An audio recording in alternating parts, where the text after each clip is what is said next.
Welcome to kitchen diaries. ഇന്ന് നമ്മൾ ഇവിടെ തയ്യാറാക്കുന്നത് ഒരു ഉന്നക്കായ ആണ്. ഇത് ഒരു എളുപ്പത്തിൽ തയ്യാറാക്കാൻ പറ്റുന്ന ഒരു മെത്തേഡാണ് ഞാൻ ഇവിടെ കാണിച്ചു തരുന്നത്. സാധാരണ എല്ലാവരും നേന്ത്രപ്പഴം തൊലിയോടുകൂടി പുഴുങ്ങിയെടുത്തിട്ടാണ് ഉന്നക്കായ തയ്യാറാക്കാറ്. ഇവിടെ ഞാനൊരു പെട്ടെന്ന് കഴിയുന്ന ഒരു വേയാണ് നിങ്ങളെ പരിചയപ്പെടുത്തുന്നത്. എല്ലാവരും ഇത് ട്രൈ ചെയ്യണം.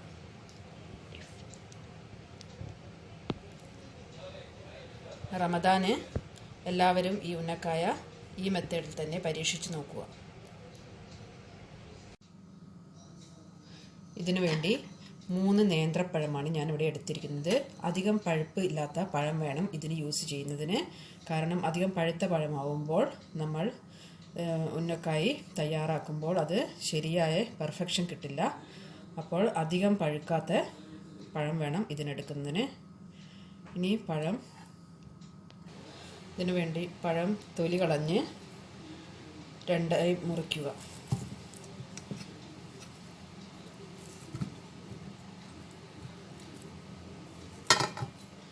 രണ്ടായി മുറിച്ച പഴത്തിൻ്റെ നാരുകളെല്ലാം എടുത്ത് കളയുക. ഇതിന് പുറത്തുള്ള നാരുകളെല്ലാം എടുത്ത് കളയുക. പഴം 2ആയി മുറിച്ചതിന് ശേഷം അതിൻ്റെ നാരുകളെല്ലാം എടുത്ത് കളഞ്ഞതിന് ശേഷം ഇത് ഇങ്ങനെ ചെറുതാക്കി നമ്മൾ പഴംപൊരിയൊക്കെ ഉണ്ടാക്കുമ്പോൾ മുറിച്ചെടുക്കുന്നത് പോലെ മുറിച്ചെടുക്കുക.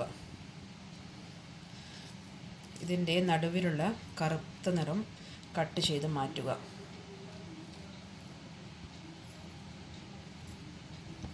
ഇങ്ങനെ എല്ലാ പഴവും മുറിച്ചെടുക്കുക. കാരണം അല്ലാതെ പഴം ചൂടാക്കി കഴിഞ്ഞിട്ട് കറുപ്പെടുത്ത് മാറ്റുവാൻ ഭയങ്കര ബുദ്ധിമുട്ടായിരിക്കും. അതുകൊണ്ട് ആദ്യം തന്നെ ഈ കറുപ്പെടുത്തതിന് ശേഷം നമുക്ക് ആവിയിൽ വേവിക്കാം.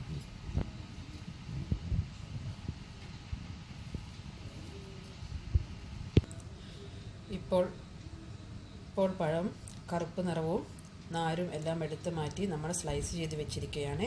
ഇനി ഇത് ഒരു ആവിച്ചെമ്പിലേക്ക് മാറ്റാം. ആവിച്ചെമ്പിലേക്ക് നമ്മൾ മുറിച്ച് വെച്ചിരിക്കുന്ന പഴം ചേർക്കുക. ഇത് ഒരു 2 മിനിറ്റ് വെന്താൽ മതി. അപ്പോഴേക്കും ഇത് റെഡിയായിട്ടുണ്ടാവും. ആവി നല്ലവണ്ണം കയറി പഴം റെഡിയായി വന്നിട്ടുണ്ടാവും. അതിനുശേഷം നമ്മൾക്ക് പഴം എടുത്ത് മാഷ് ചെയ്ത് ശരിയാക്കിയെടുക്കാം.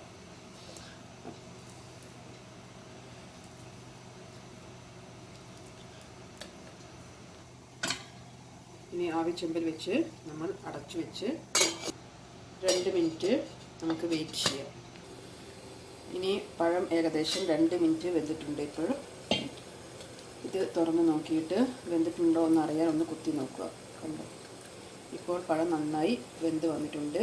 ഇനി നമുക്ക് ഇതൊരു പാത്രത്തിലേക്ക് മാറ്റിയിട്ട് മാഷ് ചെയ്തെടുക്കാം.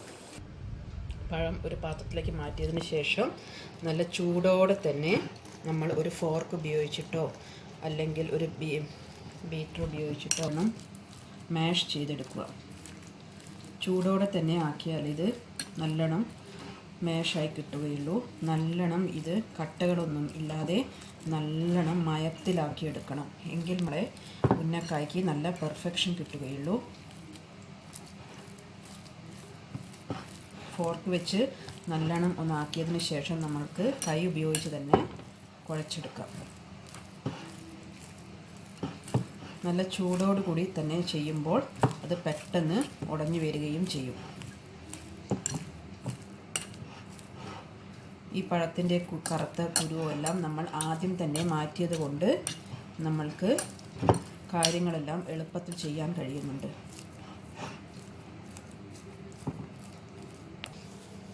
ഇപ്പോൾ പഴം നല്ലോണം കുഴച്ച് റെഡിയായിട്ടുണ്ട്.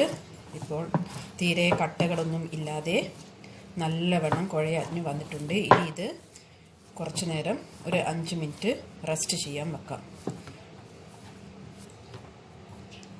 ഇത് ഈ പാത്രത്തിലാക്കി 5 മിനിറ്റ് റെസ്റ്റ് ചെയ്യാൻ മൂടി വെക്കാം.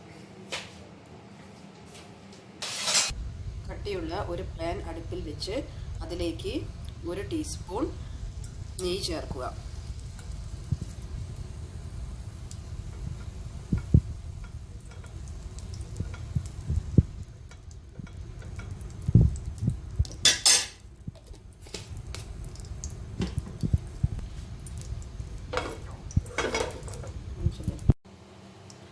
പാനിലേക്ക്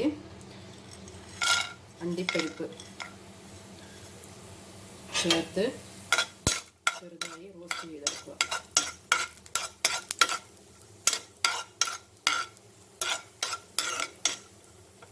ഇതിലേക്ക് വേറെ എന്തെങ്കിലും ഡ്രൈ ഫ്രൂട്ട്സ് കയ്യിലുണ്ടെങ്കിൽ അതുകൂടി ചേർക്കാവുന്നതാണ്.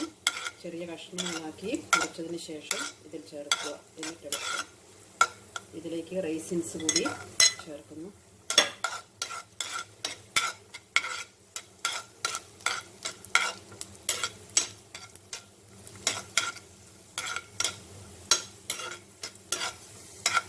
ഇത് ഉന്നക്കായ്ക്ക് വേണ്ട ഫില്ലിങ്സ് ആണ് നമ്മളിവിടെ ഇപ്പോൾ തയ്യാറാക്കിക്കൊണ്ടിരിക്കുന്നത്.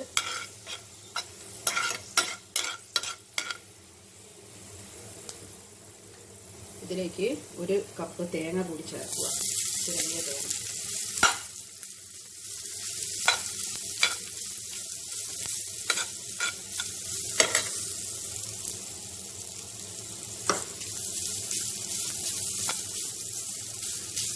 നന്നായി ഇളക്കിയെടുക്കുക.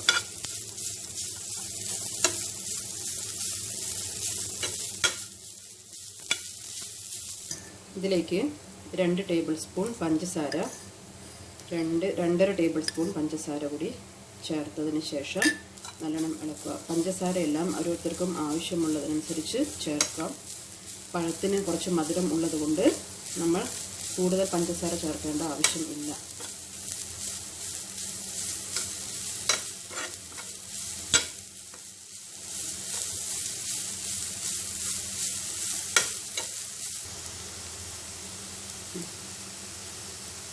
ഇതിലേക്ക് 1/2 ടേബിൾ സ്പൂൺ ഏലക്കായ പൊടിച്ചത് കൂടി ചേർക്കുക. ഏലക്കായയുടെ നല്ലൊരു മണം വരുന്നുണ്ട്. നല്ല ടേസ്റ്റാണ് ഏലക്കായ കൂടി ചേർക്കുമ്പോൾ. ചില നാട്ടുകളിൽ ഇതിൽ മുട്ട ചേർക്കാറുണ്ട്. അങ്ങനെയാണെങ്കിൽ മുട്ട ചേർക്കുന്നതാണെങ്കിൽ ഇത് നടുവിൽ കുറച്ച് മാറ്റി വെച്ചിട്ട് ഇവിടെ മുട്ട ചേർത്തതിന് ശേഷം ഇളക്കി കൊടുത്താൽ മതി. ഞാനിതിൽ മുട്ട ചേർക്കുന്നില്ല. ഇപ്പോൾ നമ്മുടെ ഫില്ലിങ്സ് ഏകദേശം തയ്യാറായിട്ടുണ്ട്. ഇനി തീ ഓഫ് ചെയ്യാം.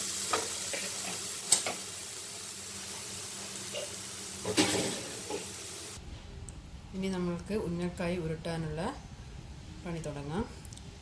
നമ്മൾ തയ്യാറാക്കി വെച്ചിരിക്കുന്ന ഏത്തപ്പഴം ഉടച്ചു വെച്ചതും ഫില്ലിങ്ങും കുറച്ച് ഗീ വേണം. കയ്യിൽ തടവാൻ വേണ്ടിയുള്ള ഗീ നമ്മൾ ഇടയ്ക്കിടയ്ക്ക് കയ്യിലാക്കിയതിന് ശേഷമാണ് ഉന്നക്കായ ഉരുട്ടിയെടുക്കുന്നത്. ചെറുനാരങ്ങ വലുപ്പത്തിലുള്ള പഴം എടുത്തതിന് ശേഷം കയ്യിൽ കുറച്ച് നെയ്യ് തടവിയതിന് ശേഷം നല്ലോണം ഉരുട്ടിയെടുക്കുക. അതിനുശേഷം നമ്മളൊന്ന് ഇത് പരത്തിയെടുക്കുകയാണ് ചെയ്യുന്നത്. അധികം തിന്നായി പോകാനും പാടില്ല, അധികം തിക്കായി നിൽക്കാനും പാടില്ല. കാരണം തിക്കായി കഴിഞ്ഞാൽ വെറും പഴത്തിൻ്റെ ടേസ്റ്റ് മാത്രമായി പോകും മുന്നിൽ നിൽക്കുന്നത്. തിന്നായി കഴിഞ്ഞാൽ എണ്ണയിലേക്ക് ഫില്ലിംഗ് പൊട്ടി പുറത്തേക്ക് വരാനും സാധ്യതയുണ്ട്. അപ്പോൾ ഇങ്ങനെ എടുത്തതിന് ശേഷം അതിലേക്ക് നമ്മുടെ തയ്യാറാക്കി വെച്ചിരിക്കുന്ന ഫില്ലിംഗ് നിറയ്ക്കുക. അതിനുശേഷം രണ്ടറ്റവും കൂട്ടി യോജിപ്പിക്കുക.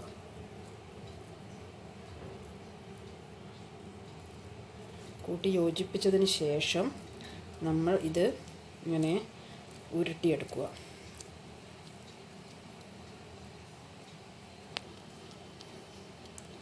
നന്നായി ഉരുട്ടിയെടുത്തതിന് ശേഷം കൈവെള്ളയിൽ വെച്ച് ഒന്ന് ഷേപ്പ് ചെയ്തെടുക്കുക. ഇതിൻ്റെ രണ്ടറ്റവും ഒന്ന് കൂർമ്പിച്ച് കൊടുക്കുക. ഉന്നക്കായുടെ ശരിയായ ഷേപ്പ് കിട്ടാൻ വേണ്ടി കൈവെള്ളയിൽ വെച്ച് തന്നെ ഇങ്ങനെ ഉരുട്ടിയെടുക്കുമ്പോൾ തന്നെ ഇതിന് ഷേപ്പായി വരും.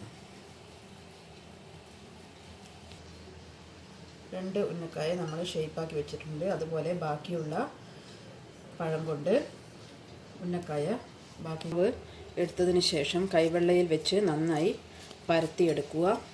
അതിനുശേഷം നമ്മുടെ ഫില്ലിംഗ് ഇതിൽ നിറയ്ക്കുക. അതിനുശേഷം ഒന്ന് കൈകൊണ്ട് അമർത്തിയതിന് ശേഷം 2 ഭാഗവും യോജിപ്പിച്ചെടുക്കുക. യോജിപ്പിച്ചെടുത്തതിന് ശേഷം നല്ലോണം കയ്യിൽ വെച്ച് ഉരുട്ടിയെടുക്കുക.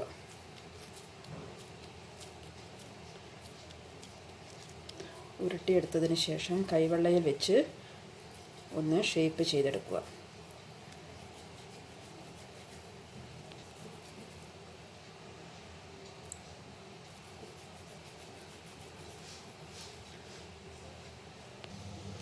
ഇപ്പോൾ നമ്മുടെ ഉന്നക്കായ എല്ലാം ഫിൽ ചെയ്ത് റെഡിയായിട്ടുണ്ട്. ഇനി ഇത് നമുക്ക് ഫ്രൈ ചെയ്തെടുക്കാം.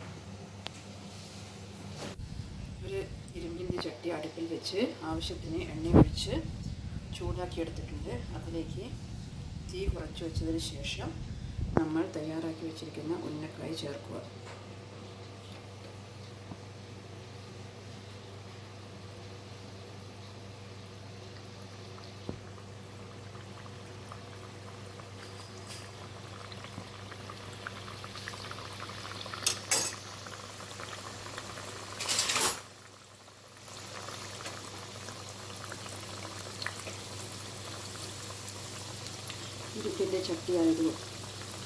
ഇരുമ്പിൻ്റെ ചട്ടി ആയതുകൊണ്ട് ഇടയ്ക്ക്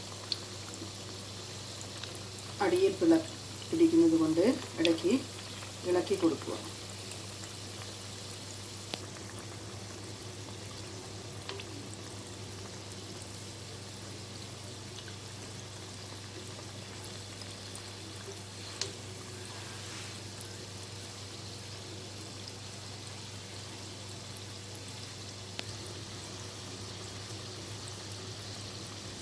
ഉന്നക്കായ ഏകദേശം തയ്യാറായി വരുന്നുണ്ട്. നിറമെല്ലാം മാറി തുടങ്ങുന്നുണ്ട്. ഇതിൻ്റെ പഴം ഓൾറെഡി നമ്മൾ വേവിച്ചത് കൊണ്ട് ഇതിലധികം വേവാനുള്ളതൊന്നുമില്ല. അപ്പോൾ നമുക്ക് പെട്ടെന്ന് തന്നെ നിറം മാറുമ്പോൾ കോരിയെടുക്കാവുന്നതാണ്. ഇപ്പോൾ ഉന്നക്കായി തയ്യാറായി വന്നിട്ടുണ്ട്. ബാക്കിയുള്ള ഉന്നക്കായും എണ്ണയിൽ ചേർത്ത് നമുക്ക് ഫ്രൈ ചെയ്തെടുക്കാം.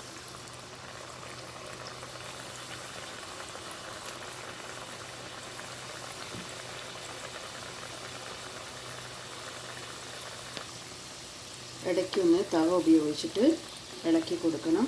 ശക്തിയിൽ ഇളക്കാൻ പാടില്ല. ഒന്ന് ചെറുങ്ങനെ ഒന്ന് തിരിച്ചും മറിച്ചും ഇട്ട് കൊടുക്കുക. അല്ലെങ്കിൽ ഉന്നക്കായ അടിയിൽ പിടിക്കുന്നതിന് ചാൻസ് ഉണ്ട്. അതുകൊണ്ട് ഇടയ്ക്കിടയ്ക്കൊന്ന് ചെറിയ രീതിയിൽ തിരിച്ച് കൊടുക്കുക.